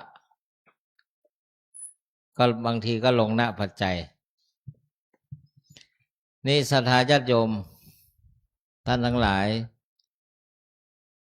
การให้เนี่ยมันเป็นการยกระดับจิตนะการทำบุญทั่วไปการให้ทั่วไปนี้เป็นระดับทานคือทานังคือการให้เช่นให้แก่สัตว์เดรัจฉานก็ยังมีอานิสงส์ให้ทานแก่สัตว์เดรัจฉานก็ยังมีอานิสงส์ตั้ง100 เท่านะตามพระหลักพระไตรปิฎกในฐานะสังวิภาคทานสูตรแต่โปรดอย่าถามว่า100 เท่ามันกี่เท่ายังไงก็คือ100 เท่าเลยนะก็เหมือนที่เขาบอกว่าสตังค์เนี่ยนะ1 บาทเนี่ยมันแบ่งซอยออกไปเป็น25 สตังค์คูณ4จึงเป็น1 บาท25 สตังค์25 สตังค์25 สตังค์25 สตังค์100 สตังค์นั่นแหละจึงเป็น1 บาทไทยเนี่ยนะก็ประมาณนั้นก็แล้วกันนะ นี่เรียกว่าให้ทานแก่สัตว์เดรัจฉานก็มีอานิสงส์ตั้ง100 เท่าขยับขึ้นไปอีกนะโยมให้ทานแก่ผู้ทุศีลไม่ค่อยมีศีลก็ยังมีอานิสงส์นะอย่าไปว่าไม่มีแต่มันน้อยไงนะเหมือนคนที่ปลูกข้าวในหน้าแล้งแถมอยู่ในที่ดอนเช่นเดือนเมษาเนี่ยข้าวมันก็ตายไม่งอกงามการปลูกข้าวต้องปลูกตามฤดูกาลปีละ2 หนนาปรังเนี่ยที่มันมีน้ำอุดมสมบูรณ์ก็ปลูกได้ นี่ให้ทานแก่คนที่มีศีลอานิสงส์มันก็มากขึ้นไปอีกตามลำดับของมัน จนกระทั่งให้ทานแก่ภิกษุสงฆ์ภิกษุณีสงฆ์มีพระพุทธเจ้าทรงเป็นประมุขเป็นประธานเนี่ยถือว่าเป็นอุดมทานที่สูงสุดแล้วขยับขึ้นไปแต่ญาติโยมผู้ให้ทานเนี่ยเรียกว่าเป็นการยกระดับบางคนให้ทานเนี่ยให้ทานวันที่1เช้าหรือ16เช้านี่การให้ทานลักษณะนี้พระสงฆ์ก็ต้องฉายเรดาร์ของตนเองแหละปกติโยมคนนี้ไม่ค่อยมานะเนี่ยชั้นไหนมาเนี่ยวันนี้วันที่29 30เนี่ยจะมาวันที่1หรือวันที่16อะไรอย่างงี้นะแสดงว่ามีนัยยะอันเป็นปริศนาเนี่ยการให้ทานในลักษณะเรียกว่ายังหวังยังมุ่งหวังอานิสงส์แล้วมันก็ยังไม่สูงบางท่านให้ทานว่าเข้าถึงความขอให้เข้าถึงความเป็นสหายของเหล่าทวยเทพพยดาชั้นใดชั้นหนึ่งบางท่านให้ทานไปก็เพื่อเข้าถึงความเป็นเขาเรียกว่าสวรรค์สมบัติคือมีโลกสวรรค์เป็นต้นนะบางท่านให้การบำรุงภิกษุสามเณรสมณะชีพรามก็เพื่อเป็นการอุปถัมภ์ค้ำจุนเนี่ยนี่ระดับจิตจะสูงขึ้นไปอีกและบางท่านให้ทานว่าเป็นเครื่องประโลมจิตของตนให้บำรุงภิกษุสามเณรเพราะท่านเหล่านั้นไม่ได้ทำการงานไม่ได้ประกอบอาชีพเนี่ยอานิสงส์มันมากให้ทานเพราะมุ่งหวังว่าตนเองนะเป็นการขจัดมัจฉริยะความตนีเหมือนที่ท่านมหาพูดเนี่ยนะระดับจิตเนี่ยมันเข้าสู่ระดับจิตที่สูงเป็นจาคะแล้วให้แล้วก็ให้ไปเลยนะให้แก่คนที่ควรให้ไม่ให้แก่คนที่ไม่ควรให้ให้แก่คนที่ไม่ควรให้ก็มีให้แก่คนที่ควรให้สละไปแล้วไม่อาวรณ์เนี่ยอานิสงส์มันย่อมแรงกล้ามหาศาลขึ้นไปอีกขยับปริมาณขึ้นไปอีกนะญาติโยมแต่ให้เมื่อกี้ก็ยังเป็นการให้เป็นบุญที่บอกว่าเมื่อกี้นะวันที่1กับ16อะไรเงี้ยนะหรือบางแห่งเขาบนบานสรรกล่าวเอาหัวหมูไปบนบานเอาไข่ไปที่บูชาหลังจากที่สมประสงค์บางแห่งนะถวายพระพุทธเนี่ยเพราะเชื่อว่ามีความศักดิ์สิทธิ์อาตมาว่าพระพุทธท่านก็คือพระพุทธแหละเป็นตัวแทนพระศาสดาถ้าจะศักดิ์สิทธิ์จริงก็เพราะน่าจะเป็นด้วยอนุภาพของเหล่าเทพพยดาที่ปกปักรักษาดูแลพระพุทธแห่งนั้นมากกว่านะอย่างนี้ก็มีเหมือนกันแต่ในลักษณะนั้นก็จะเป็นการบวงสรวงไปค่อนไปทางบูชาถวยเทพใช่มากไปนะอย่างนั้นก็ว่ากันไปงั้นอย่างไรก็ตาม ทานก็ยังเป็นทานและบารมีที่สั่งสมไปเพราะว่าคนให้ทานเนี่ยเกิดภพชาติสังสารวัฏย่อมเป็นผู้ที่ไม่อับจนคือทำอะไรก็ง่ายมันก็คล่องนะญาติโยมพระภิกษุสงฆ์เช่นเดียวกันนะรูปใดท่านใดองค์ไหนภิกษุสามเณรเคยให้ทานมาทั้งอดีตชาติปัจจุบันอะไรมันก็ง่ายมันก็คล่องมันก็สะดวกรูปไหนที่มันฝืดที่มันเคืองนี่นะจะทำอะไรก็ลำบากโน่นนี่นั่นก็นะบางทีไปขอปูนกับโยมสักลูกนี่ก็เหนื่อยคอแห้งอะไรอย่างเงี้ยเนี่ยแสดงว่าไม่ได้สั่งสมบุญบารมีมา แต่ถ้าหากว่าผู้ใดเคยให้ทานทั้งอดีตปัจจุบันนี่ออกปากน้อยก็ได้มากเช่นบอกว่าโยมอาตมาจะสร้างห้องน้ำขอปูนซีเมนต์สักลูกมันจะพออะไรละท่านเอาไป100เลยอย่างเงี้ยยกตัวอย่างนะเหมือนพระเดชพระคุณหลวงปู่นี่ปู่เราเนี่ยหลวงปู่พระพรหมมงคลนะหลวงปู่ทองนะนู่นน่ะท่านสงบนิ่งนะลูกเหมือนปู่นะหลวงปู่ท่านพูดน้อยแต่เวลาสอนเนี่ยจะสอนนานท่านโบกพัดเนี่ยตาใบตาเนืองท่านไป10 20 60 70กิโลมันก็มาได้เนี่ยเพราะด้วยอำนาจบุญบารมีนะโยมนะความเชื่อถือเนี่ยมันไม่เหมือนกันส่วนตัวอาตมายังไงนี่ให้พรชัดถ้อยชัดคำสัพพีติโยวิวัชชันตุสัพพโรโควินัสตุบอกเตอย่างนี้ให้พรชัดเจนนี่นะไม่เท่าไหร่หรอกเพราะอะไรมันไม่ได้อยู่ที่อักขระมาอยู่ที่ความศรัทธาต่อบุคคลเนี่ยโดยความเคารพหลวงปู่บางทีอาตมานั่งกับหลวงปู่เหมือนกันนะสมัยนั้น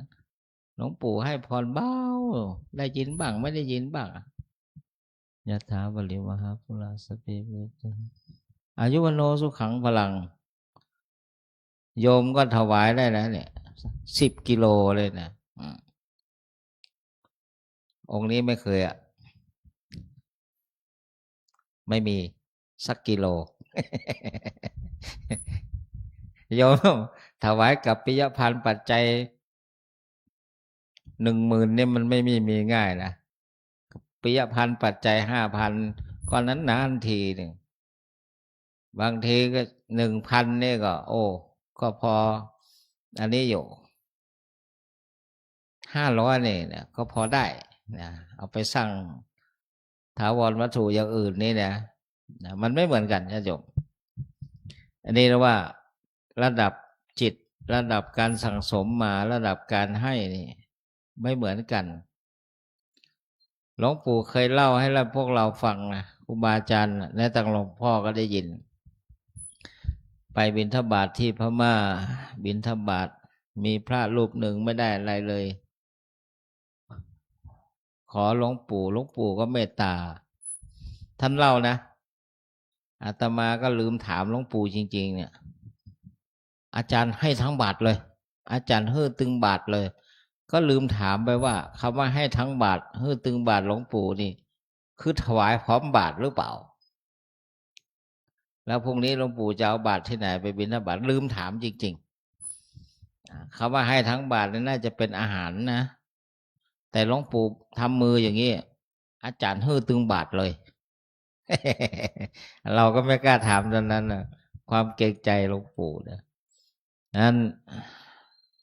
วันนี้ท่านมหานรงค์ฤทธิ์ท่านให้ธรรมะเป็นทานเกี่ยวกับการขจัดมลมลทินความตณี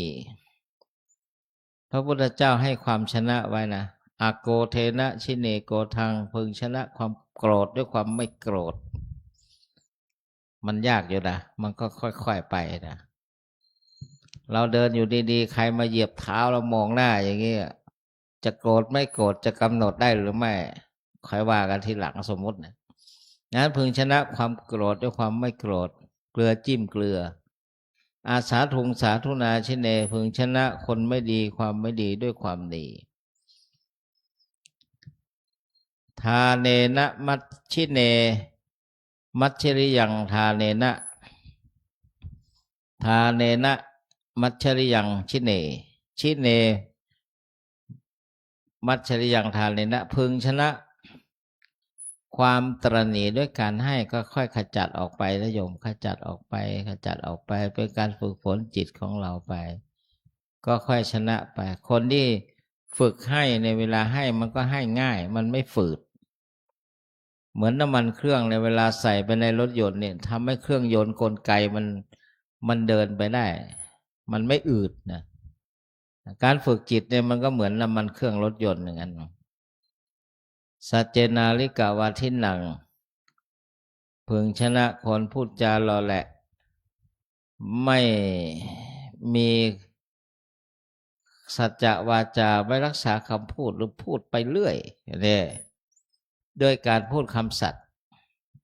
นะเนี่ยวิธีการชนะอย่างนี้เพราะนั้นขอในนามพระเดชพระคุณหลวงพ่อทั้งสองแล้วก็วาสกวาสิกาเมชีโยคีผู้ปฏิบัติธรรมภิกษุสามเณรทุกท่านขออนุโมทนาขอบคุณท่านมหาที่ให้ธรรมะเป็นทาน แม่ครูเบญจมาศประเคนการปาฐกพร้อมเลยถวายไม้ให้ท่านด้วยอาจารย์เบญจมาศผู้ช่วยอาจารย์ ผู้ช่วยอาจารย์พ่อนันเลิศเฉพาะกิจ วัดหลวงเนี่ยนะพ่อหนันทองพ่อมคณายกมาตอนเช้าตอนเย็นเนี่ยไม่ค่อยเห็นพ่อหนันอาจารย์สักเท่าไหร่ก็มีผู้ช่วยอาจารย์นี่แหละนะท่านมานิมนต์ ยะถาวาริวหาปูราปริปุเรนติสาคะรังเอวะเมวะอิโตทินัง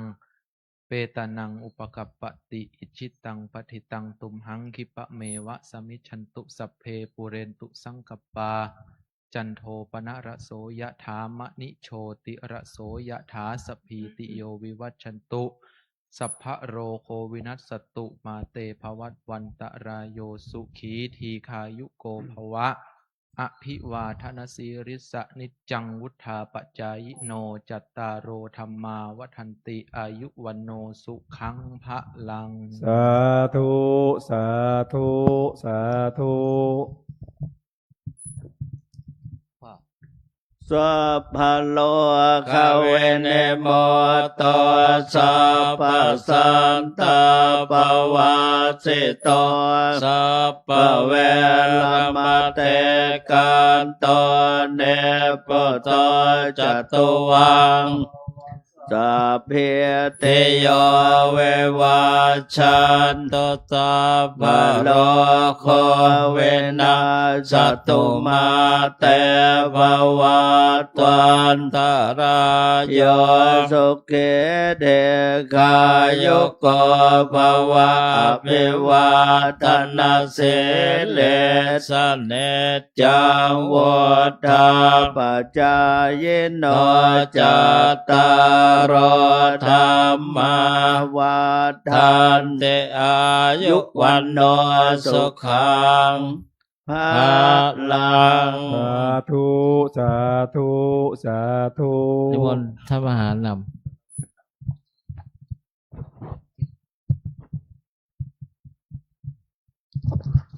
ลำดับต่อไปก็ได้ทำการกล่าวคำบูชาในวันธรรมสวนะข้าพเจ้าขอโอกาสเป็นต้นเสียงอิมินาสการเรนะตังพุทธังอภิปูชยามะ เอเมนาสการเรนะตังธัมมังอภิปูชยามะเอเมนาสการเรนะตังสังฆังอภิปูชยามะอะระหังสัมมาสัมพุทโธภควาพุทธังภวันตังอภิวาเทมิสุอาคาโตภควตาธัมโมธัมมังนามัสสามิสุปฏิปันโนภควโตสาวกสังโฆสังฆังนามามิ อิติปิโสภะคะวาอะระหังสัมมาสัมพุทโธเวชาจารณะสัมปันโนสุขโตโลกวิทูอนุตตโรปุริสธรรมสารติสัทธาเทวมนุษย์สานังพุทโธภะคะวาติ อาเยนวาจายวะเจตสาวาพุทเทกุกัมมังปะกตังมยายังพุทโธปฏิคันหาตุอาจยันตังกาลันตะเลสังวริตุงวะพุทเทสวากขาโตภะคะวะตาธัมโมสันทิฏฐิโกอากาลิโกเอหิปัสสิโกโอปัญญิโกปัจจตังเวทิตาโพวินโยหิติกายเยนวาจายวะเจตสาวาธัมเมกุกัมมังปะกตังมยายังธัมโมปฏิคันหาตุอัจจยันตังกาลันตะเลสังวริตุงวะธัมเมสุปฏิปันโนภะคะวะโตสาวกสังโฆโอโชปฏิปันโนภะคะวะโตสาวกสังโฆยายาปฏิปันโนภะคะวะโตสาวกสังโฆสามีจิปฏิปันโนภะคะวะโตสาวกสังโฆยาติรังจัตตาริปุริสายุคานิอัฏฐปุริสปุคลาเอสะภะคะวะโตสาวกสังโฆอาหุนายโยปาหุนายโยทักขินายโยอัญชลิการณิโยอนุตตรังปุญญเกตังโลกัสสะติกายเยนวาจายวะเจตสาวาสังเฆกุกัมมังปะกตังมยายังสังโฆปฏิคันหาตุอัจจยันตังกาลันตะเลสังวริตุงวะสังเฆกล่าวคำบูชาพระยะมามหาโค ยะมัมหะโข ยะมามหาโค มะยัง มะยัง ภักขวันตัง ภะคะวันตัง สารนังคตา สารนังคตา เราเป็นผู้ถึง เราเป็นผู้ถึง ซึ่งพระผู้มีพระภาคเจ้า ซึ่งพระผู้มีพระภาคเจ้า พระองค์ใด พระองค์ใด ว่าเป็นสารณะ ว่าเป็นสรณะ โยโนภักขวาสถา โยโนภควาสถา พระผู้มีพระภาคเจ้า พระผู้มีพระภาคเจ้า พระองค์ใด พระองค์ใด เป็นศาสดาของเรา เป็นศาสดาของเรา ยัสสะจะมะยัง ยัสสะจะมะยัง ภควโต ภะคะวะ ภควโต ธัมมัง ธัมมัง โรเจมะ โรเจมะ แลเราชอบใจ และเราชอบใจ ธรรมของพระผู้มีพระภาคเจ้า ธรรมของพระผู้มีพระภาคเจ้า พระองค์ใด พระองค์ใด อิเมหิ อิเมหิ สักการเรหิ สัก สัก กา การ เร เร หิ หิ ตังภควันตัง ตั ตังภคะวันตัง สะธรรมัง สะธัมมัง สะสังฆัง สะสังฆัง อภิปูชยามะ ยาภิปูชยามะ เราตั้งใจบูชา เราตั้งใจบูชา ซึ่งพระผู้มีพระภาคเจ้า ซึ่งพระผู้มีพระภาคเจ้า พระองค์นั้น พระองค์นั้น พร้อมทั้งพระธรรม พร้อมทั้งพระธรรม พร้อมทั้งพระสงฆ์ พร้อมทั้งพระสงฆ์ ด้วยเครื่องสักการะ ด้วยเครื่องสักการะ ทั้งหลายเหล่านี้ ทั้งหลายเหล่านี้ ต่ ต่อไปก็นั่งสมาธิกราบสติปัฏฐาน กราบ สี่ สติปัฏฐานสี่แล้วก็นั่งสมาธิโยม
สมควรแก่เวลา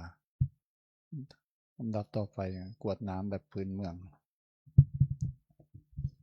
อิตังตานากัมมังนิพพานาปัจจยโยโหตุโนนิจังอิทังศีลกัมมังนิพพานาปัจจยโยโหตุโนนิจังอิทังภาวนากัมมังนิพพานาปัจจยโยโหตุโนนิจังยังกินเจกุสาลังกัตตปังกัมมังสัพเพหิกาเตหิกาตังปุญญังโนอนุโมทันโตโสนันโตพนโตเยเทวาอาสามิงทาเนอาทิคาตาทิคายุกาสัทธาหนโตสัพพสัตตานังสุขีอัตตานังปาริหารันตุมาตาปิตาสุขิตาหนโตทุกขาปามุจจันโตสัพเพยา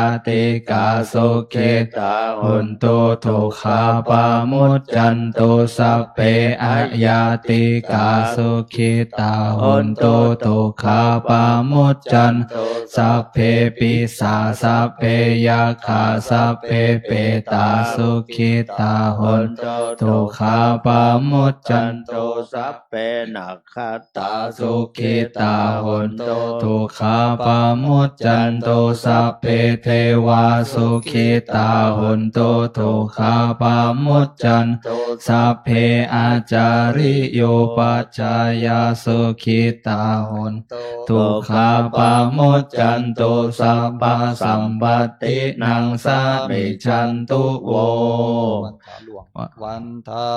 เมพุทธังสัพพังเมโตสังฆามาถาเมพันเตวันทามิธัมมังสัพเมโทสังฆามาถาเมพันเตวันทามิสังฆังสัพพังเมโทสังฆามาถาเมพันเตวันทามิคุโรอุปัชฌายาจาริเยสัพพังเมโทสังฆามาถาเมพันเตวันทามิกัมมัฏฐานังสัพพังเมโทสังฆามาถาเมพันเตวันทามิอาราเมพัทธสีมายังสัพพังเมโทสังฆามาถาเมพันเตวันทามิเจติยังสัพพังสัพพทาเนสุปเตเตตาสริราธาตุมหาโพธิงพุทธารูปังสักกาลังสัทธานาคาโลเกเทวะโลเกพรหมโลเกชัมพูทิเปลังกาทิเปสริราธาตุโยเกสาธาตุโยอะระหันตาธาตุโยเจติยังขันธาโกติงจตุราสิเตสาเสธัมมขันเทสัพเพสังปาทเจติยังอหังวันทามิสาภาโส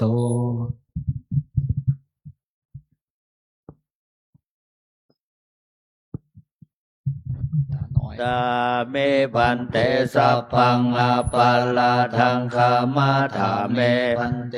มยากาตังปุญญังสามินาอนุโมทิตาพังสามินากาตังปุญญังไมหังทาตาพังสาธุสาธุอนุโมทามิอะระหังสัมมาสัมพุทโธภควาพุทธังภควันตังอภิวาเทสวากขาโตภควตาธัมโมธัมมังนามัสสามิสุปฏิปันโนภควโตสาวกสังโฆสังฆังนะมะน้อมวันทาน้อยพระเดชพระคุณหลวงพ่อนะครับวันทามิพันเตสัพพังอาปาราทังคามาถาเมพันเตมยากาปุญญังสามินาอนุโมทิตาพังสามินากาตังปุญญังไมหังทาตาปะสาธุ สาธุอนุโมทา จตารโล มิ ธรรมาวัฏันติอายุวันโนสุขังพระลัง สาธุสาธุ สัทธา